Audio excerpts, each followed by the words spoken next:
Vamos a la sede de las Naciones Unidas, donde el embajador de los Estados Unidos hizo una amplia exposición sobre el tema de la ley que establece el embargo con respecto a Cuba, que se maneja en la retórica y la narrativa de Cuba desde hace décadas como el dichoso bloqueo, el bloqueo que impide que Cuba se desarrolle, el bloqueo que impide que Cuba compre, el bloqueo que justifica toda la mediocridad que se vive en Cuba.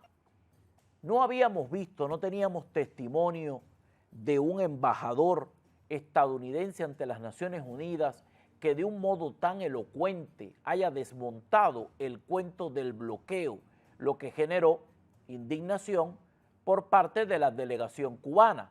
Es digno de verse este pronunciamiento en las Naciones Unidas. Vamos a ver a Mike Waltz desde la ONU en esta primera parte de su intervención. Evidencia. Every year since 1992, we have gathered here in this body for what can only be described as political theater, in which the Cuban regime tries to convince itself, tries to convince its international supporters, and tries to convince the Cuban people that the world holds it blameless for its attacks on the fundamental freedoms of its citizens and for the abysmal, despicable economic consequences of its policies. Some of you, many of you, frankly, some as recently as this morning, tell us privately that since the regime cares so much about this vote, that you just want to appease it. You just want to kind of go with the flow and go with the crowd. That's what you tell us privately. But, colleagues, let me suggest today that you do something different this year. The United States and the Trump administration wants to set the record straight when it comes to this resolution and to correct the fake news, the misinformation, and this false reality the regime seeks to create year after year with this vote. The facts are this is an illegitimate and brutal regime that seeks to cast itself as the victim of aggression while plainly describing itself as, quote, the enemy of the United States. It's located just 90 miles off our shore. It conspires and it collaborates with enemies and adversaries of the United States against our interests. The facts are that this regime supports terrorist organizations around the globe. It is allowing mercenaries to fight in the war in Ukraine. It's propping up the Venezuelan regime, and it aids cartels. The facts are that these cartels that it props up are trafficking people, drugs, and weapons, and is aiding and abetting instability in our hemisphere. They undermine democracies in our hemisphere. I'm very sorry to interrupt, but there's a point of order from Cuba. Sure. Lamento interrumpir, pero hay una cuestión de orden.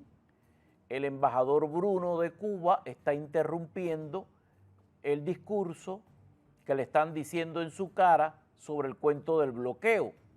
Este es el momento de el embajador Bruno interrumpiendo y la respuesta del embajador de los Estados Unidos ante las Naciones Unidas. Evidencia. Madam President?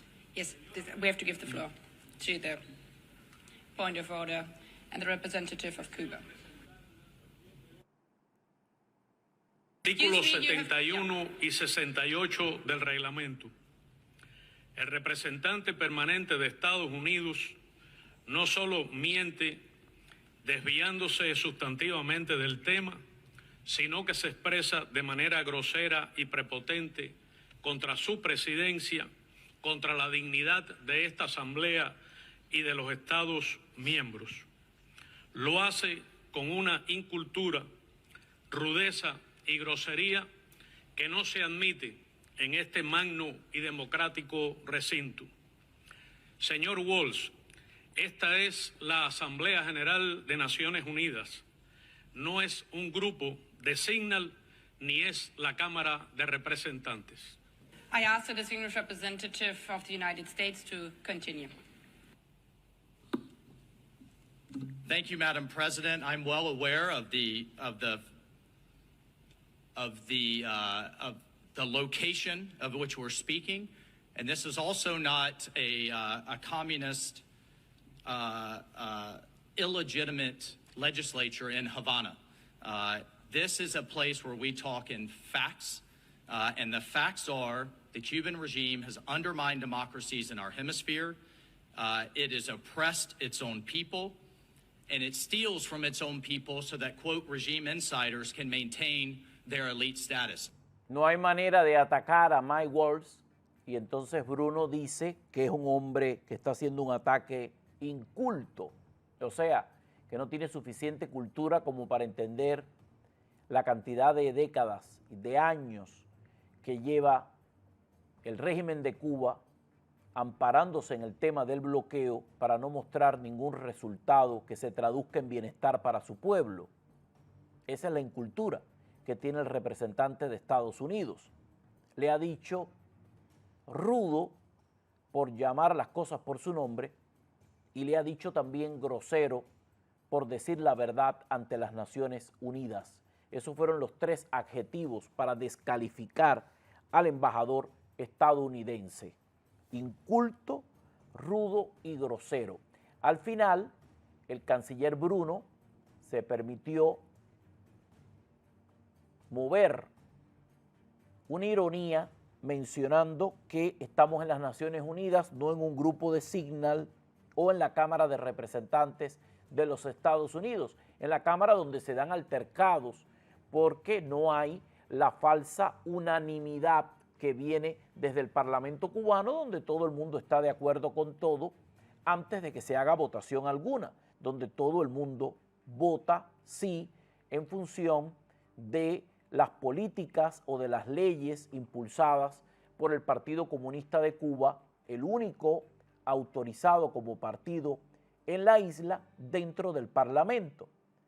Cuando se tira el chistecito y menciona, este no es un grupo de Signal, se está refiriendo al escándalo que hubo con la administración Trump llegando al poder por el tema de algunas filtraciones de un chat de Signal donde se hablaron de temas de seguridad nacional, de temas muy concretos que tenían que ver con el gobierno de los Estados Unidos y que fueron filtrados a la prensa. En ese momento prevaleció el tema y la discusión de que habría sido el propio embajador Mike Walz quien lo filtró a la prensa. Incluso se identificó al periodista que habría sido el nexo para publicar toda esta información. Les recuerdo este hecho que hizo que Mike Walz saliera del grupo más selecto, más cercano, que estaba apegado al presidente en términos de seguridad nacional, en términos de asesorías, hasta que terminó un proceso de investigación para decantar la verdadera responsabilidad, que terminó designándolo como el líder, el embajador de los Estados Unidos ante las Naciones Unidas. Por eso es que Bruno se tira de soslayo este argumento de Signal como para herir, irónicamente, la susceptibilidad del embajador estadounidense. Lamentablemente para Bruno y para Cuba, el embajador no se inmutó y continuó pronunciando sus alegatos contra la dictadura cubana. Aquí sigue el embajador estadounidense. Evidencia. I don't need to say that on any type of chat. I'm saying that in front of the entire world, and it is well known within the Western Hemisphere for those who closely pay attention. So I would suggest that our member states stop appeasing the regime with their votes and instead use this vote to send the world a message. I would encourage you to send the regime in Havana a message and send the Cuban people a message. Stop using this vote to blame them and blame all of its economic problems on the United States. No government in history has ever made a communist economy work. Even fellow socialist and communist states are urging Cuba to open its economy to its own people, allow its people to thrive. And the only thing equal about communism and socialism is that everyone is equally miserable and poor. And so just to correct the record, and colleagues, please hear me on this term blockade, on this term embargo, the United States has always allowed Cuba to import food, to import medicine, and to import humanitarian goods. In fact, last year in 2024, the United States exported. I've seen the ships leave the ports in Florida and in Louisiana. It exported $500 million of goods to Cuba, over $585 million of food, of humanitarian aid, of medicine. Colleagues, how is that a blockade? I just heard a colleague here before me describe this as a blockade. $500 million. And in fact, the Cuban regime can trade with any of you, with the entire world, with the rest of the Western Hemisphere, with our friends in Canada and elsewhere. There's no blockade. A blockade would be preventing anything from coming to Cuba. So please stop repeating this propaganda that allows the regime to then go back and have an excuse for its own failures. Let's stop spending these citizens' meager resources on high-end tourist hotels that sit empty while the people are starving. Déjennos de echarnos la culpa por sus grandes fracasos. Estados Unidos no impide el nivel de exportaciones hacia Cuba. Hay datos enormes de todas las contribuciones, de todo el dinero que sale. El problema está en que Cuba tiene deudas millonarias con múltiples prestatarios. El problema está en que la economía eficiente del Estado socialista impide hacer las compras de todos los bienes y servicios que en realidad Cuba necesita. Toda esta demanda se va a hacer más que fehaciente ahora con el paso del huracán Melissa. De hecho, vamos a ver seguramente en las próximas horas una hondonada de solidaridad por parte del exilio cubano tan vilipendiado y criticado desde la isla, que es el único que carga para resolverle el problema a sus familiares y allegados cada vez que hay dificultades meteorológicas o cada vez que la crisis se hace perpetua, porque eso es lo que ha estado ocurriendo. La crisis se hace perpetua y la gente está acostumbrada a que Estados Unidos resuelva definitivamente sus problemas. Es bien polémico todo este tema, es archiconocido, pero las características de este discurso hacen entender que el nuevo embajador de los Estados Unidos ante las Naciones Unidas no es alguien distante a los temas y las causas que tienen que ver con Cuba. O sea, hay mucho que ver, hay mucho que entender y la verdad, el embajador en su discurso ha explicado concretamente qué es lo que está ocurriendo. Hace tiempo no veíamos una sensibilidad tan grande en conocer la magnitud del problema con tanta profundidad como lo que ha hecho el embajador esta vez ante las Naciones Unidas. Quiero que vean qué más dijo el embajador como parte de su discurso. Evidencia. Tell the regime you've seen the investigative reporting about Cuba's military-controlled companies sitting on billions of dollars in offshore and overseas bank accounts, again, while its own people's needs are ignored. Please share with the regime its governance failures that have driven out 2 million Cubans have left Cuba, not coming in, they are leaving, and remind the regime to start prioritizing the needs of its own people. But most of all, it's time the regime is to be held accountable for its own human rights record, for its forced labor to make charcoal and cigars, for the 700 political prisoners that it continues to hold unjustly in prisons under horrific conditions and the constant threat of abuse and torture, the people that are rising up due to the oppression, that are arrested and treated brutally, and let's hold it accountable for participating in the human trafficking of medical professionals abroad that provides a source of cash for the regime. So, colleagues, you can send this message in a very easy way.